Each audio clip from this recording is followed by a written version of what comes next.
Shamshabad airport కు చేరుకున్నారు para Olympics bronze medal winner Deepthi Jeevanji.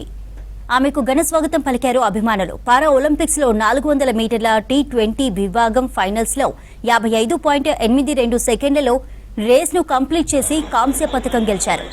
Intellectual impairment విభాగంలో భారత్ కు ఇదే తొలి ఒలింపిక్ మెడల్.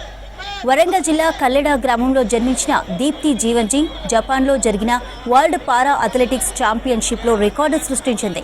చిన్నప్పటి నుంచి మానసిక ఎదుగుదల సమస్యతో ఇబ్బంది పడ్డ దీప్తి ఖమ్మం డిస్ట్రిక్ట్ అథ్లెటిక్ మీట్లో దీప్తిని చూసిన కోచ్ నాగపురి రమేష్ హైదరాబాద్కు తీసుకొచ్చి ట్రైనింగ్ ఇచ్చారు.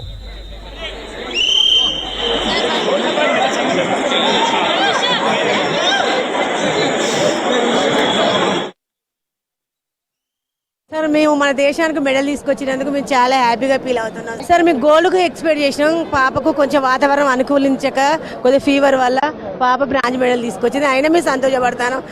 మన దేశానికి ఇంత మంచి పేరు తెచ్చి మేము అన్నందుకు మాకు కూడా ఇంత పేరు ఉన్నందుకు మేము కూడా చాలా గౌరవపడతాం.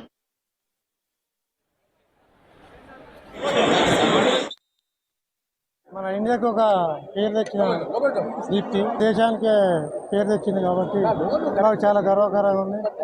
స్పోర్ట్స్ అథారిటీ వాళ్ళు కూడా చాలా హెల్ప్ చేసినందుకు చాలా కృతజ్ఞతలు. మా అమ్మాయి అంటే గోల్డ్ కొట్టేదానికే మూవ్ అయింది, కానీ ఆమె సహకరించలేదు. హెల్త్ ప్రాబ్లం బాగాలేక ఇక బ్రాంజ్ మెడల్ తీసుకొచ్చింది. అయినా మాకు ఆడికే సంతోషం. చాలా సహకారం అంటే గవర్నమెంట్ ఒక జాబ్ కావాలి. మా అమ్మాయి గవర్నమెంట్ నుంచి ఏమన్నా